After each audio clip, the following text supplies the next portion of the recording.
Oui, rebonjour monsieur le directeur, ça va? La baisse? Ça va. Ça va, alhamdoulilah. Là je suis arrivé à l'entrée de la cité universitaire Bouraoui. Qu'est-ce que je fais? Et où je vais? Super, à tout de suite. À tout de suite.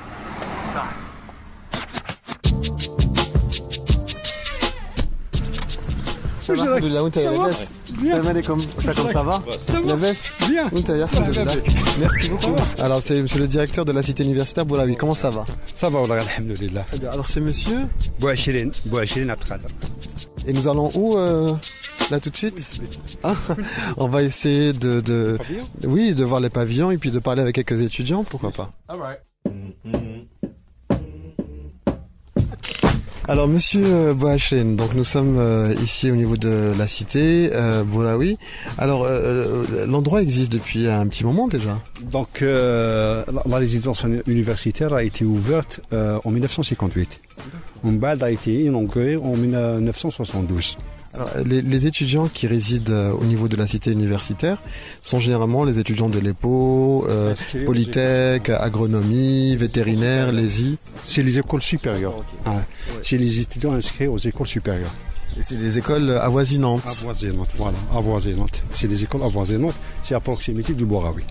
Et la capacité d'accueil de la cité universitaire, elle est de combien? Elle est de 2000 et quelques, 2100.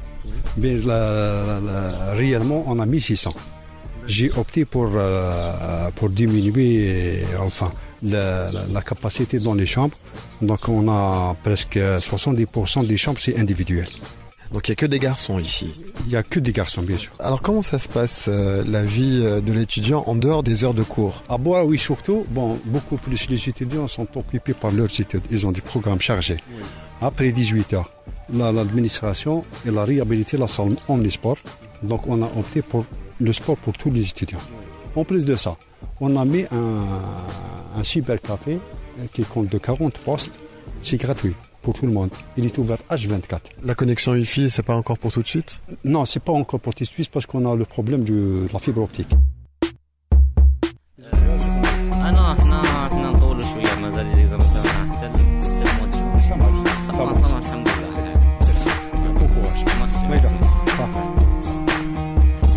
Voilà, donc là on est au niveau d'un pavillon. P. Voilà, c'est le pavillon P. C'est le pavillon P. A été réhabilité l'année dernière.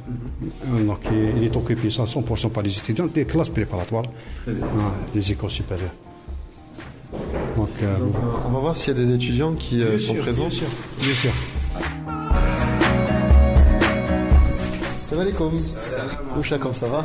La baisse? Je suis trop bien. Où est-ce mec? أصبوش زكريا. وانت يا؟ كريم بومعرف. D'accord. Alors منين انتم؟ من العلمة سطيف. D'accord. ودوكا راكم تلفزيون؟ أنا تلفزيون. انتيرو غدوة السيستم. Quelle fac? ليني ليزي. T'es en quelle année? Troisième année. Qu'est-ce que tu veux faire après? Système informatique ou le système d'information? J'espère bien système d'information. Si on devait dresser un petit tableau sur la situation de l'étudiant, points positifs et points négatifs. Les points positifs, القراية ديجا باطل. كاين لا ديسپونيبيليتي تاع لا سيتي تاعنا ديجا بوزيتيف. لا نيجاتيف حنا نقولوا بليس دو شارج بارابول لينا هنايا. بارابول لي زوطر جو سي با بالك يديروا بزاف لي قرا بالك عندهم بزاف مشاكل حنا بور هذا الاخر مع في هذا الكوتي ما عندناش. جيسبر بيان كيديروا بليس دابليكاسيون باسكو كيما نقولوا هنا بليس دو تيوري رانا نقراو على لابليكاسيون كاين شويه ناقص كيما نقولوا هنا ناقص فيه فايس تقرا لا تيوري وما زيد لابليكاسيون شو زيد تفهم اكثر. بالك يزيدوكم في لابورس ثاني شوف هذيك انا فاهم طامي لابورس هي طري كيما نقولوا هنا 400 في الشهر. واش دير بها انت؟ انا نكملها في اليومين الاولين. اليومين الاولين سيبو ديجا لا جايه ندير لها ملي بروجي هكاك. Bon, un étudiant, on est en 5e année à l'École nationale polytechnique d'Alger. Résident à la Bouraoui, malheureusement. Entre parenthèses, malheureusement, résident Bouraoui. Voilà, malheureusement. Ah bon, parce que normalement, on a l'École nationale polytechnique. L'École nationale polytechnique, c'est un bac mention très bien. Ou c'est 2 années préparatoires. وسما كلاس بارمي لي ميور تاع لي ميور. لي ميور هادو نورمالمون دير لهم سيتي تليق بهم شغل توفر لهم لو مينيموم هكذا. دونك باغ اكزومبل انايا واحد من الناس كي نحب ندير دوش هنايا ما نقدرش ندير دوش. هذه لا مودر دي شوز. كي نحب ناكل ما نقدرش ناكل، لازم نروح لازم شغل كيما نقولوا نجيب معايا دراهم باه ناكل برا باش نطيب في الشومبرا. ثم لا مودر دي شوز كيما نقولوا حنا الدوش. دونك انت تقدر تعيش بلا دوش نتايا. 90% من لي زيتيون راهم يديروا تيرمو بلونجير في نص بيدون يسخن الماء ويروح يدوش هنا في البرد. Le directeur qui est là, est-ce que vous avez déjà abordé le thème, est-ce que vous avez déjà essayé de trouver des solutions ensemble? On a parlé de douche. Bon, je voulais pas éclaircir le problème de douche. La rentrée, en pleine rentrée universitaire, j'ai découvert une fuite souterraine de gaz. Je peux pas risquer sur mes 600 étudiants. J'ai pris l'initiative d'arrêter le douche définitivement, le temps de réparer. Bon, la panne dépasse les capacités de la résidence universitaire. Dieu merci. La DME a fait une initiative, dans l'entreprise, on a entamé des travaux, on vient juste de les terminer avec le goudron جديد. Les vacances, on va dans variabilité les douches. Mais malgré ça, خلينا لهم كان une vingtaine de cabines يخدموا plus ou moins كي يكون بزاف لا سيرشارج يبرد، مي كي يكون ما كاش لا سيرشارج يسخن الدوش. مي خدمة ما كان والو. Alors juste Tani par rapport à المستقبل par rapport au futur. C'est-à-dire نتوما راكم تقراو دوكا ومن بعد تمر القرايه تاعكم il y aura le diplôme. كيفاش راكم تشوفوا حياتكم مور لو ديبلوم؟ ديجا الكارت ميليتير هذا اول عقبه يسمى، لازم ديجا تخمم حوايج لافونير غامض في الجزائر، يعني ما نكذبش عليك كاش حاجه باينه كاع راح تروح تخدم وقري وخلاص. ما كانش دي زونتربريز هكذا اللي يستناو فينا نروح نخدموا فيهم باغ اكزومبل. لازم تكون اوتونوم، لازم انت بحد ذاتك تقفز تحوس كيفاش دير ما على باليش. لا بليبار تاع لي زيتيديون دوكا راهم يخمموا كيفاش يخرجوا برا، واحد ما يخمم باه يقعد هنايا ما على باليش ينفع بنادو يبروفيتي في دي زوكازيون هكذا كامل. يعني باه نقول لك 100% اللي يلقى اوكازيون باه يروح يقرا برا ولا يروح يعيش برا ما راحش يقعد. وهذه حاجه مش مليحه، على خاطر ايتيديون تصرف عليه الجزائر 20 سنه هو يقرا ويتصرف عليه الدنيا ومن بعد باه يخرج ما تبروفيتيش فيه، هي حاجه مرض. انا عندي 11 سنه هنا في بوراوي. 11 سنه هنا في بوراوي. خدام هنايا؟ لا نقرا اليوم بوست دو غرادياسيون ان شاء الله اللي في ليكول دكتوراه. شوف بور موا حسب ليكسبيريونس تاعي في لاسيت يونيفرسيتير ليا دو شوز والحمد لله شفناهم دركا ولاو متوفرين. مشكل الاكتضاد ومشكل الامن. سورتو باغ اكزومبل ليكول ناسيونال ولا واحد يقرا بوست غرادياسيون ماجستير ولا ماستر دكتوراه. انا واحد من الناس امبوسيبل نقرا مع واحد نقدر ريفيزي ولا نقدر نعيش كيما نقولوا حياتي زعما مرتبه بيان، فهمني.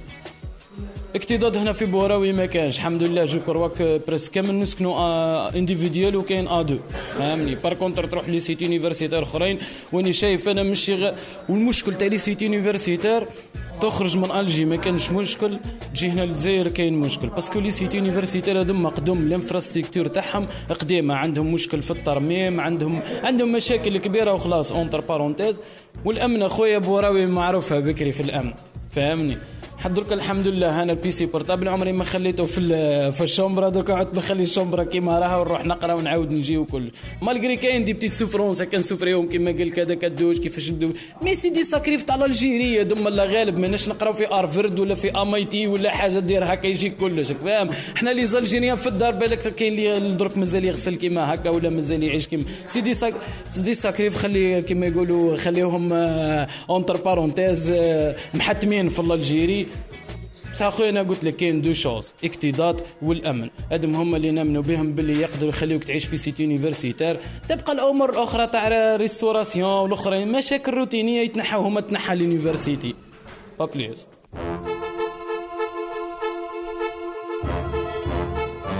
Alors Anis de Tizi Ouzou, il a quel âge Anis? 18 ans, bientôt 19. Tu résides ici à Bouraoui? Oui, je réside ici à Bouraoui, c'est ma première année ici. Première année, alors la première année, est-ce que ça a été un choc pour toi?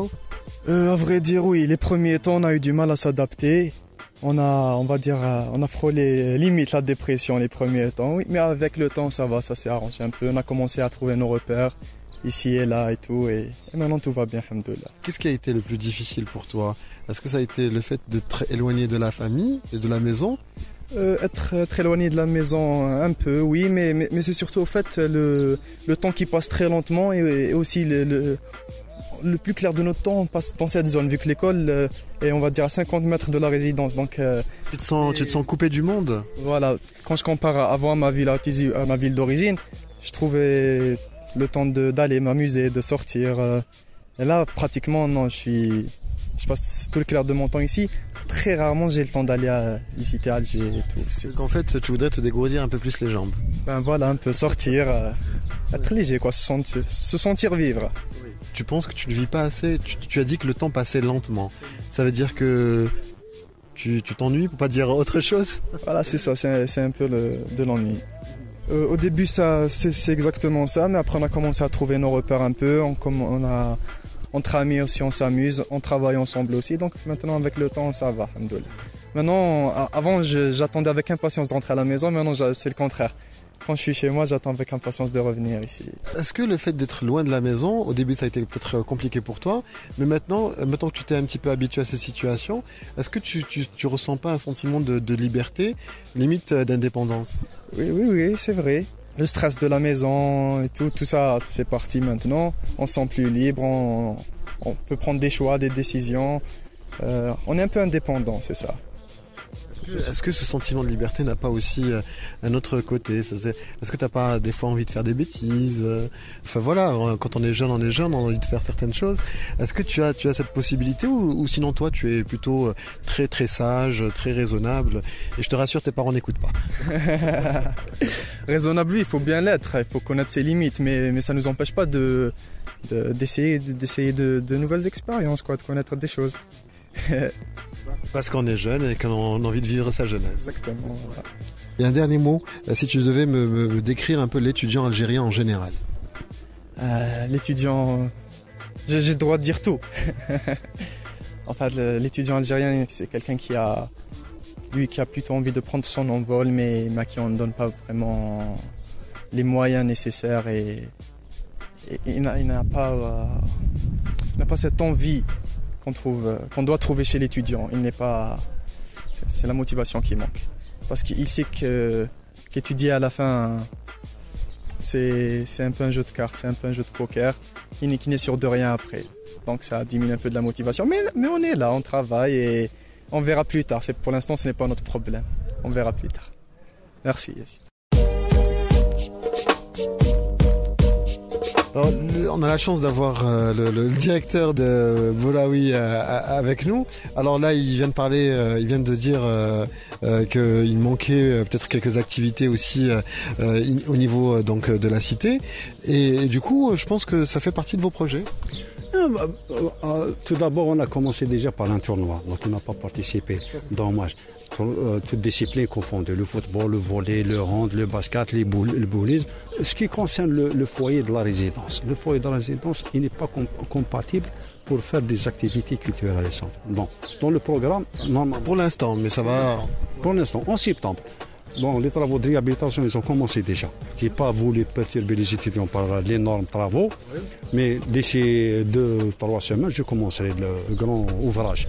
On a pris en considération une salle pour répétition, une salle uniquement musicien, une salle de billard, avec toute commodité, bien sûr tout un espace d'activité culturelle et sportive. Pour la restauration. Il y a un projet, il est maintenant réalisable. Donc, ils ont terminé les études à l'extérieur de Bouraoui. C'est un restaurant d'une capacité de presque de 2800 repas pour les externes, étudiants externes, plus un foyer à l'extérieur.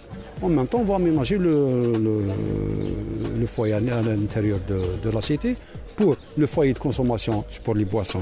Il a la grande partie pour une salle de conférence et différents locaux pour les activités culturelles. Alors là, il faut revoir le chef. Hein? Non, c'est-à-dire c'est pour concrétiser. D'ailleurs, le suivi, il est déjà comme ça. C'est revenu souvent cette histoire de resto, enfin que la nourriture n'était pas. C'est vrai que ça ne sera jamais comme à la maison, mais je crois que le chef Non, je dis, je le répète, on essaie toujours d'améliorer les choses. On est là pour les étudiants. Est-ce que le directeur est satisfait quand un étudiant ne mange pas? Il n'est pas satisfait, il est comme son fils.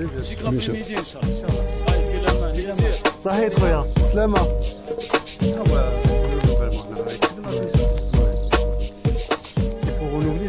Voilà, la journée s'achève ici à Bouraoui. La journée a commencé ici, elle s'achève ici. On va partir. C'est avec un petit pincement au cœur que je quitte cet endroit, qui me rappelle beaucoup de souvenirs. Ça m'a replongé dans mes années fac. Voilà, en tout cas, merci beaucoup, Monsieur Bouachine, pour l'accueil. Je tenais à vous féliciter. C'est vrai qu'on a entendu beaucoup de choses. Du positif, du négatif. En tout cas, je tenais à vous féliciter parce qu'il est très rare de voir des personnes aussi investies que vous l'êtes. Et donc, je pense que ces étudiants qui, pour certains, rechignent un petit peu, sont pas contents, ou d'autres sont contents, etc. Eh ben, je pense qu'ils ont de la chance de vous avoir. Merci beaucoup. Merci. De toute façon, c'est mon devoir. C'est mes fils. Ma satisfaction, les costumes, ils soutiennent. هذاك هو الطرح تاعي. Ce qui concerne les opinions, je respecte toutes les opinions. On est là pour être critiqué ou là pour être يشكرونا. Mais on est responsable devant Dieu et devant la recommandation. C'est tout. Et merci beaucoup pour la visite. Et je vous souhaite bon courage.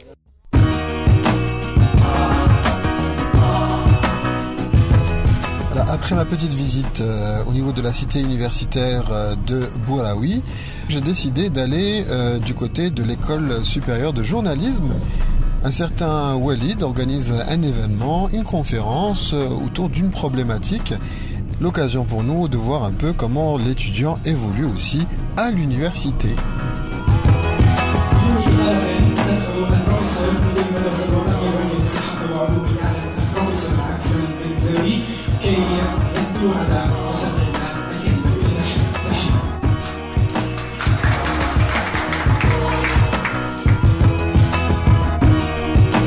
Je me présente, je suis Walid Hamish, étudiant en école supérieure de journalisme, première année master, la branche socioculturelle. Bon, l'intitulé de cet événement, c'est le journalisme algérien entre le public et le privé. Donc j'ai organisé cet événement pour trouver certaines réponses de la part des journalistes qui ont de l'expérience dans ce domaine-là. Alors toi tu es étudiant, tu aurais pu te contenter de suivre tes cours le plus normalement du monde, mais tu as décidé de mettre en place cette journée pour aborder cette question. Tu t'es donné en fait les moyens, j'imagine toi avec d'autres étudiants, pour pouvoir organiser une telle initiative.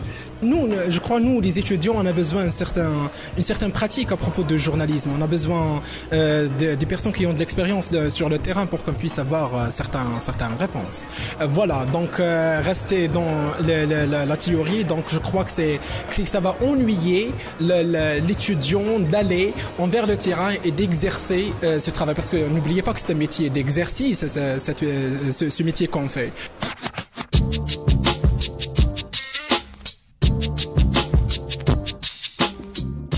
Alors Esma, tu es étudiante, future journaliste. Si on devait dresser un tableau sur l'étudiant algérien, est-ce qu'il est heureux ou pas selon toi? Je peux résumer la vie d'un étudiant en Algérie en un seul mot, c'est un combattant. Parce que vraiment, on a plusieurs difficultés. Ce qui est transport, ce qui est, je sais pas, les amphis, c'est pas vraiment confortable et tout, alors on est des combattants. Alors, tu as parlé de transport, qu'est-ce qui cloche par rapport au transport? Ce qui cloche, il y a un manque énorme de transport. On attend des heures pour qu'un un truc orange passe par là, c'est pas évident. Alors tu as parlé donc du COUS, tu as parlé des amphis. Qu'est-ce qui se passe au niveau des amphis? Il y a un problème de place, il y a un problème de confort, il y a une surcharge. Qu'est-ce qui cloche à ce niveau-là? Il y a un problème de confort. Par exemple, en hiver, il n'y a pas de chauffage et tout. Alors, on galère du froid, manque de place. Des fois, des amphis qui sont vraiment surchargés. On a cours à 8h30, alors il faut que tu sois là à 8h pour prendre une place ou une place de ta copine ou bien de ton ami. Et la bourse? La bourse. Ah là là, on la touche le septembre, on la touche à mois de juin, première bourse, et après ça s'enfile. Sinon la bourse je la touche pas.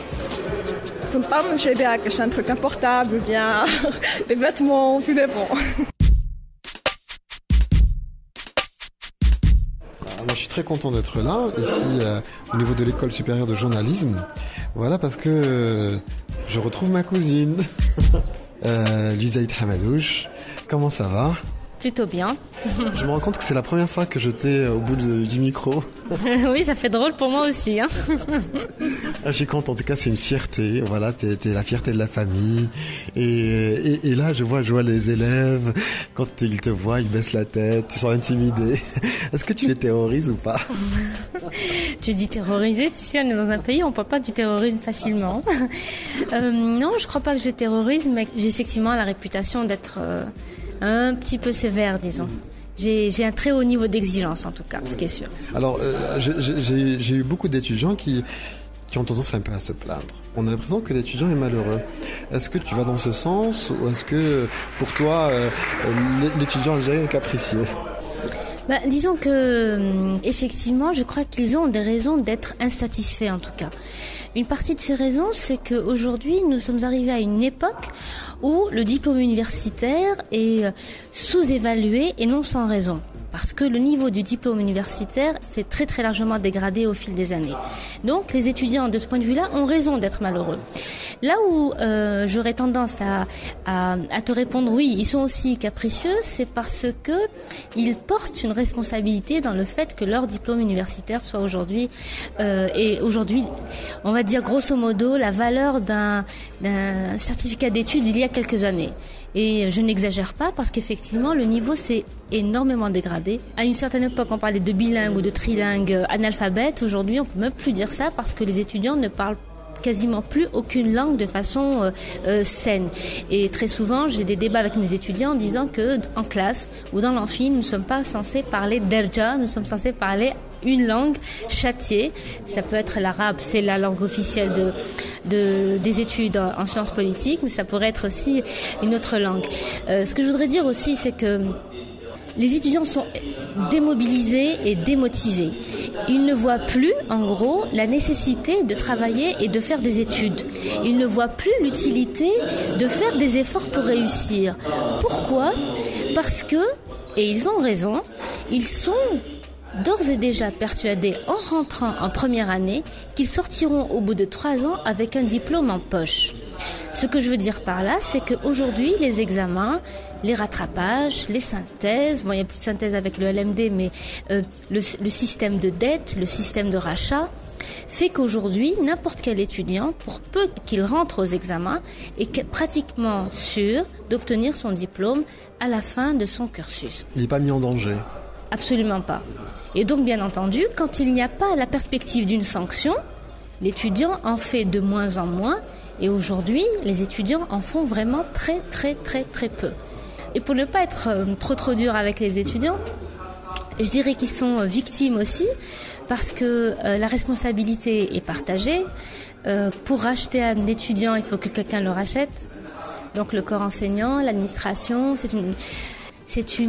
aujourd'hui, l'université est dans une logique de maintien de la paix sociale, qui fait que pour ne pas attiser la contestation, et on sait quel potentiel contestataires peuvent avoir des étudiants mobilisés, des étudiants formés, des étudiants qui ont un projet de société pour l'avenir et qui savent que la science, le savoir est un pouvoir, ben aujourd'hui on empêche que les étudiants soient une force de contestation potentielle.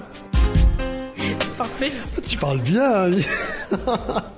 Ah, je regrette pas d'avoir discuté avec toi. Non, mais franchement, c'est toujours très intéressant de t'écouter. Tes points de vue sont pertinents. Et je vais finir avec cette question. Comment tu verrais, toi, l'étudiant idéal? Voilà, t'es prof, t'es enseignante, t'as en face de toi plusieurs étudiants. Pour toi, l'étudiant idéal, c'est quoi? Alors, pour moi, l'étudiant idéal serait un jeune homme ou une jeune fille qui a envie d'apprendre, qui a la conviction que s'il en apprend plus, il sera mieux dans sa peau, mieux dans sa société, mieux dans sa vie. C'est quelqu'un qui n'a pas peur d'aller au-delà des idées reçues, au-delà de ce qu'on lui a répété, soit dans la rue, soit dans sa famille, soit ce qu'il a entendu à la télévision. C'est quelqu'un qui n'a pas peur de briser les tabous, quelqu'un qui a envie de se dire « plus j'en sais et moins j'en sais ». Donc c'est quelqu'un qui ne s'arrêtera jamais parce que quand on n'avance pas, on recule. We are young, we are the